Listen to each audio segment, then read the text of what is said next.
ओम शांति। 8 मई 2024 के ईश्वरीय महावाक्य। पहले एक नज़र मुरली के मुख्य पॉइंट पर। बाबा ने कहा, तुम कैसे 84 जन्म लेते हो। कल्प की आयु को लंबा चौड़ा टाइम देने कारण इतनी सहज बात भी मनुष्य समझते नहीं, इसलिए ब्लाइंड फेथ कहा जाता है। तुम जानते हो, पुनर्जन्म लेते लेते, पाठ बजाते बजाते अभी अंत में आकर पहुँचे हैं। नॉलेज का प्रभाव देखो कैसा है, यह तुम ही जानते हो। तो बच्चों को अंदर में कितना गदगद होना चाहिए। जब धारणा हो तभी अंदर में वह खुशी आए। तुम ब्राह्मण कितना उपकार करते हो, बाप भी उपकार करते हैं ना। जो बिल्कुल ही अनजान है उन्हों को सदा सुखी बनाए। और फिर बाबा ने कहा, तुम कहेंगे पहले पहले हम आए तो बहुत सुख देखा, फिर हम भक्ति करने लगे। पूज्य और पुजारी में कितना रात दिन का फर्क है। अच्छे अच्छे बच्चों की बुद्धि में यह चक्र फिरता रहता है, तभी आकर कहा जाता है सुदर्शन चक्रधारी। यह पढ़ाई ईश्वरीय है, इसमें दिन रात ख्यालात चलने चाहिए। हम एक बार समझ लेते हैं, जैसे कि देख लेते हैं, फिर वर्णन करते हैं। बाप को भी जादूगर, सौदागर, रत्नागर कहते हैं ना। आत्मा में ही सारा ज्ञान ठहरता है, आत्मा ही ज्ञान सागर है। एक बाप ही नॉलेज फुल है, हमको पढ़ाते भी है। यह सिर्फ तुम बच्चे ही जानते हो। यह दिन रात अंदर में सिमरन चलना चाहिए। तुमने पाठ बजाया, तुम जानते नहीं हो, और जिसने पाठ ही नहीं बजाया है वह सब सुनाते हैं। वंडर है ना। बाप कहते हैं, मैं कुछ भी देखता नहीं हूँ, न मैं सतयुग त्रेता में आता हूँ, परंतु मेरे में नॉलेज कितनी अच्छी है। मैं पाठ बजाने आता ही नहीं और तुमको सारा पाठ समझाता हूँ, इसलिए ही मुझे नॉलेजफुल कहते हैं। और फिर लास्ट में बाबा ने कहा, इसको कुदरत कहेंगे ना। हर एक बात वंडरफुल है। तो बाप बैठ नई नई बातें समझाते हैं। ऐसे बाप को कितना याद करना चाहिए। हम कैसे 84 जन्मों में आते हैं। हम सो देवता, फिर क्षत्रिय, वैश्य, फिर शूद्र। यह सिमरन करने में क्या कोई तकलीफ है। भक्ति मार्ग में तो कुछ भी तुम नहीं जानते थे। मेरी कितनी महिमा करते हैं, परंतु जानते कुछ भी नहीं। यह भी कितना वंडरफुल खेल है। कल्प पहले जिन्होंने समझा था वही समझेंगे। दैवी परिवार वाले जितने बनने वाले होंगे उन्हों को ही धारणा होगी। सच्चे दिल से निस्वार्थ भाव से सेवा करनी है। बाबा कहते हैं, ऐसे बच्चों की हुंडी में सकारता भरता हूँ। सर्विस करते रहो, मांगो कोई से भी नहीं, मांगने से मरना भला। आपे ही तुम्हारे पास आ जाएगा। मांगने से सेंटर इतना जोर नहीं भरेगा। बिगर मांगे तुम सेंटर जमाओ, आपे ही सब आता रहेगा, उसमें ताकत रहेगी। और अब सुनते हैं महावाक्यों को विस्तार से। मुरली का सार है, मीठे बच्चे, विश्व की सभी आत्माएं अनजान और दुखी है। आप उन पर उपकार करो। बाप का परिचय देकर खुशी में लाओ, उनकी आंखें खोलो। प्रश्न है, किसी भी सेंटर की वृद्धि का आधार क्या है। उत्तर है, निस्वार्थ सच्चे दिल की सेवा। तुम्हें सर्विस का सदा शौक रहे तो हुंडी भरती रहेगी। जहाँ पर सर्विस हो सकती है वहाँ प्रबंध करना चाहिए। मांगना किसी से भी नहीं है, मांगने से मरना भला। आपे ही सब कुछ आएगा। तुम बाहर वालों की तरह चंदा इकट्ठा नहीं कर सकते। मांगने से सेंटर जोर नहीं भरेगा, इसलिए बिगर मांगे सेंटर को जमाओ। ओम शांति। रूहानी बच्चे यहाँ बैठे हैं। बुद्धि में यह ज्ञान है कैसे शुरू में हम ऊपर से आते हैं। जैसे विष्णु अवतार का एक खेल दिखाते हैं, विमान पर बैठकर फिर नीचे आते हैं। अभी तुम बच्चे समझते हो अवतार आदि जो कुछ दिखाते हैं वह सब रॉन्ग है। अभी तुम समझते हो हम आत्माएं असल में कहाँ के रहने वाले हैं, कैसे ऊपर से फिर यहाँ आते हैं, कैसे 84 जन्मों का पाठ बजाते पतित बनते हैं, अभी फिर पाप पवित्र बनाते हैं। यह तो जरूर तुम स्टूडेंट की बुद्धि में होना चाहिए। 84 का चक्र हम कैसे लगाते हैं यह स्मृति में रहना चाहिए। पाप ही समझाते हैं तुम कैसे 84 जन्म लेते हो। कल्प की आयु को लंबा चौड़ा टाइम देने कारण इतनी सहज बात भी मनुष्य समझते नहीं, इसलिए ब्लाइंड फेथ कहा जाता है। जो भी और धर्म है वह कैसे स्थापन होते हैं यह भी तुम्हारी बुद्धि में है। तुम जानते हो पुनर्जन्म लेते लेते पाठ बजाते बजाते अभी अंत में आकर पहुँचे हैं, अब फिर वापस जाते हैं। यह नॉलेज तुम बच्चों को ही है। दुनिया में और कोई भी यह नॉलेज नहीं जानते हैं। कहते भी है 5000 वर्ष पहले पैराडाइज था, परंतु वह क्या था यह नहीं जानते हैं। जरूर आदि सनातन देवी देवताओं का राज्य था, परंतु यह बिल्कुल नहीं जानते। तुम समझते हो हम भी पहले कुछ नहीं जानते थे, और धर्म वाले ऐसे थोड़े ही है कि अपने धर्म स्थापक को नहीं जानते। तुम अभी जानकर नॉलेजफुल बने हो, बाकी सारी दुनिया अनजान है। हम कितने समझदार बने थे, फिर अब बेसमझ अनजान हो गए हैं। मनुष्य होकर अथवा एक्टर्स होकर हम नहीं जानते थे। नॉलेज का प्रभाव देखो कैसा है, यह तुम ही जानते हो। तो बच्चों को अंदर में कितना गदगद होना चाहिए। जब धारणा हो तभी अंदर में वह खुशी आए। तुम जानते हो हम शुरू में कैसे आए, फिर कैसे शूद्र कुल से ब्राह्मण कुल में ट्रांसफर हुए। यह सृष्टि का चक्र कैसे फिरता है, सो तुम्हारे सिवाय बुद्धि में कोई भी जानता नहीं है।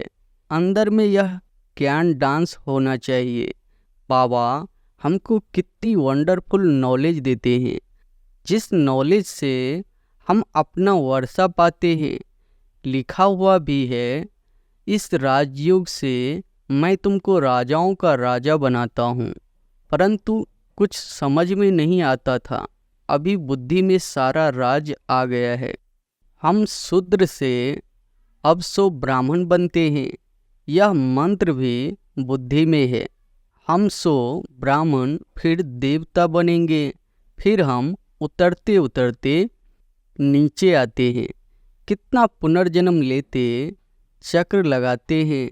यह नॉलेज बुद्धि में रहने कारण खुशी भी रहनी चाहिए।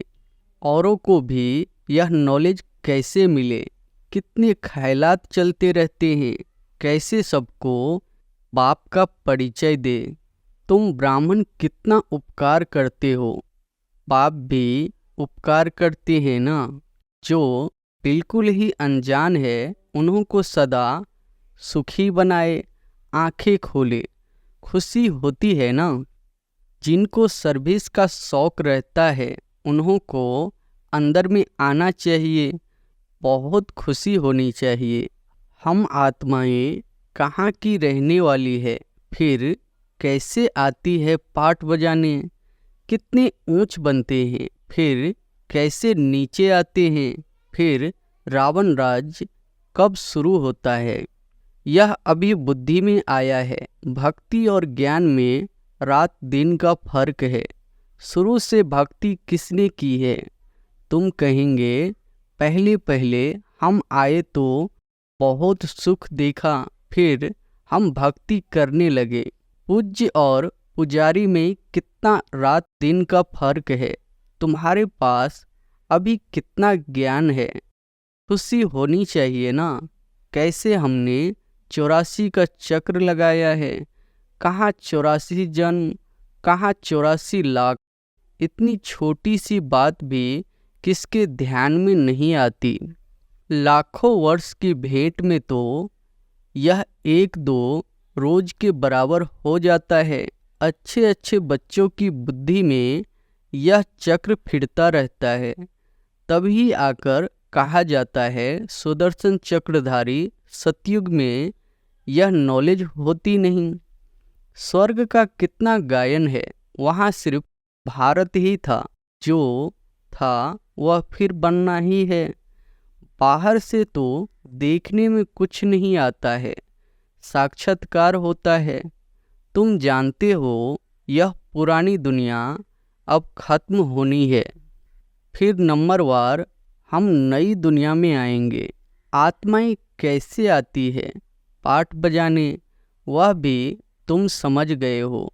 आत्माएं ऐसे कोई ऊपर से उतरती नहीं है जैसे नाटक में दिखाते हैं। आत्मा को तो इन आँखों से कोई देख भी न सके। आत्मा कैसी आती है, छोटे शरीर में कैसे प्रवेश करती है, बड़ा ही वंडरफुल खेल है। यह पढ़ाई ईश्वरीय है। इसमें दिन रात का ख्यालात चलने चाहिए। हम एक बार समझ लेते हैं, जैसे कि देख लेते हैं, फिर वर्णन करते हैं। आगे जादू वाले लोग बहुत चीज़ें निकाल दिखाते थे। बाप को भी जादूगर, सौदागर, रत्नागर कहते हैं ना। आत्मा में ही सारा ज्ञान ठहरता है। आत्मा ही ज्ञान सागर है। बैल कहते हैं परमात्मा ज्ञान का सागर है, परंतु वह कौन है, कैसे वह जादूगर है, यह किसको भी पता नहीं है। आगे तुम भी नहीं समझते थे, अभी बाप आकर देवता बनाते हैं। अंदर में कितनी खुशी होनी चाहिए। एक बाप ही नॉलेजफुल है, हमको पढ़ाते भी है। यह सिर्फ तुम बच्चे ही जानते हो। यह दिन रात अंदर में सिमरन चलना चाहिए। यह बेहद के नाटक का नॉलेज सिर्फ एक बाप ही सुना सकते हैं और कोई सुना न सके। बाबा ने देखा हो रही है, परंतु उनमें सारी नॉलेज है। बाप कहते हैं मैं सतयुग त्रेता में तो नहीं आता हूँ, परंतु नॉलेज सारी सुनाता हूँ। वंडर लगता है ना। जिसने कभी पाठ ही नहीं लिया वह कैसे बतलाते हैं।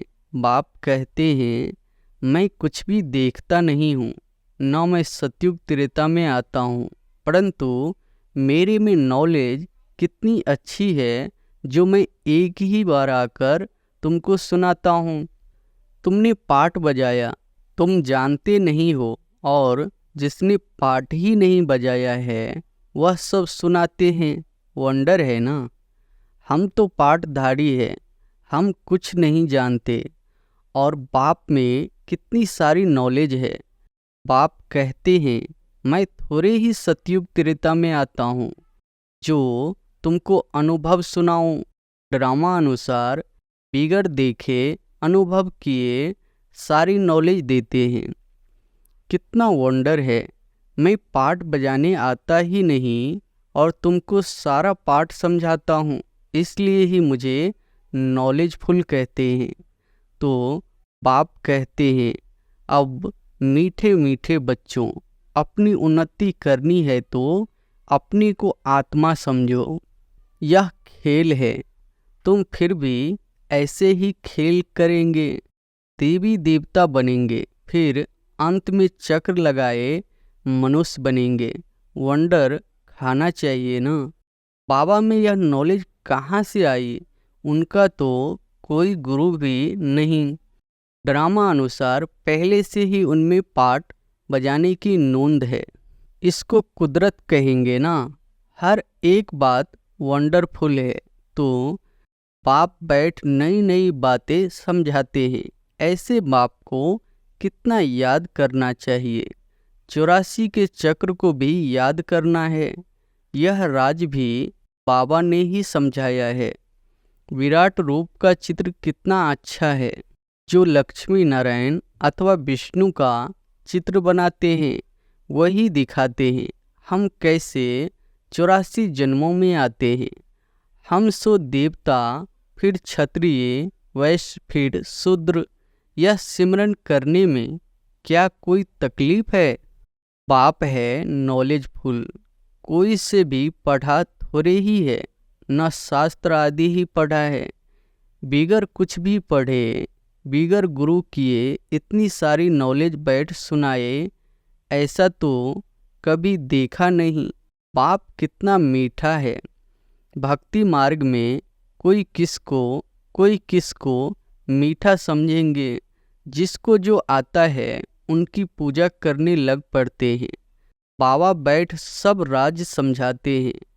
आत्मा ही आनंद स्वरूप है, फिर आत्मा ही दुख स्वरूप छीछी बन जाती है। भक्ति मार्ग में तो कुछ भी तुम नहीं जानते थे। मेरी कितनी महिमा करते हैं परंतु जानते कुछ भी नहीं। यह भी कितना वंडरफुल खेल है। यह सारा खेल बाबा ने समझाया है। इतने चित्र सीढ़ी आदि के कभी देखे भी नहीं थे। अब देखते हैं, सुनते हैं तो कहते भी है। यह ज्ञान तो यथार्थ रीति है, परंतु काम महाशत्रु है। इस पर जीत पानी है तो यह सुनकर ढीले पड़ जाते हैं। तुम कितना समझाते हो, समझते ही नहीं। कितनी मेहनत लगती है यह भी जानते हैं। कल पहले जिन्होंने समझा था वही समझेंगे। दैवी परिवार वाले जितने बनने वाले होंगे उन्हों को ही धारणा होगी। तुम जानते हो हम श्रीमत पर राजधानी स्थापन करते हैं। बाप का डायरेक्शन है औरों को भी आप समान बनाओ। बाप सब ज्ञान सुना रहे हैं, तुम भी सुना रहे हो। तो जरूर यह शिव बाबा का रथ भी सुना सकता होगा, परंतु अपने को गुप्त कर देते हैं। तुम शिव बाबा को ही याद करते रहो। इनकी तो उपमा महिमा भी नहीं करनी है। सर्व का सद्गति दाता, माया की जंजीरों से छुड़ाने वाला एक ही है। बाप कैसे बैठ तुमको समझाते हैं, यह तुम बच्चों के सिवाय और कोई को पता ही नहीं है। मनुष्य यह भी नहीं जानते कि रावण क्या चीज है। हर वर्ष जलाते ही आते हैं। एफिजी तो दुश्मन का बनाया जाता है ना। तुमको अभी पता पड़ा है कि रावण भारत का दुश्मन है, जिसने भारत को कितना दुखी कंगाल बना दिया है। सभी 5 विकारों रूपी रावण के पंजे में फंसे हुए हैं। बच्चों को अंदर में यह आना चाहिए, कैसे औरों को भी रावण से छुड़ाए। सर्विस हो सकती है तो प्रबंध करना है। सच्चे दिल से निस्वार्थ भाव से सेवा करनी है। बाबा कहते हैं ऐसे बच्चों के हुंडे में सकारात्मकता भारत हूँ। ड्रामों में नोंद है, सर्विस का अच्छा चांस है तो इसमें पूछने का भी नहीं रहता। बाप ने कह दिया है सर्विस करते रहो। मांगो कोई से भी नहीं, मांगने से मरना भला। आपे ही तुम्हारे पास आ जाएगा। मांगने से सेंटर इतना जोर नहीं भरेगा। बिगर मांगे तुम सेंटर जमाओ, आपे ही सब आता रहेगा। उसमें ताकत रहेगी। जैसे बाहर वाले चंदा इकट्ठा करते हैं ऐसे तुमको नहीं करना है। मनुष्य को तो कभी भगवान नहीं कहा जाता। ज्ञान तो है बीज, बीज रूप पाप पेट तुमको ज्ञान देते हैं। बीज ही नॉलेज है ना। वह जड़ बीज तो वर्णन कर नहीं सकेंगे, तुम वर्णन करते हो, सब बातों को समझ सकते हो। इस बेहद के झार को कोई भी समझते नहीं है। तुम अनन्य बच्चे जानते हो नंबरवार पुरुषार्थ अनुसार।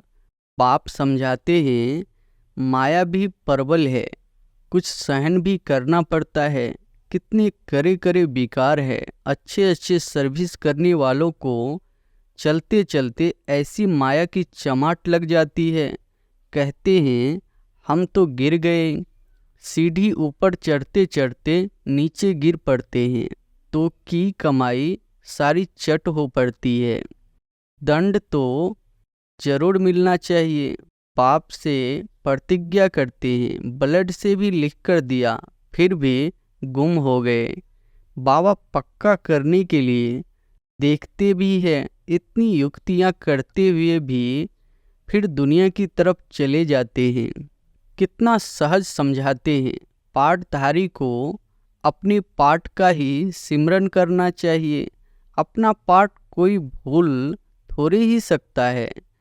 बाप तो रोज रोज भिन्न भिन्न प्रकार से समझाते रहते हैं।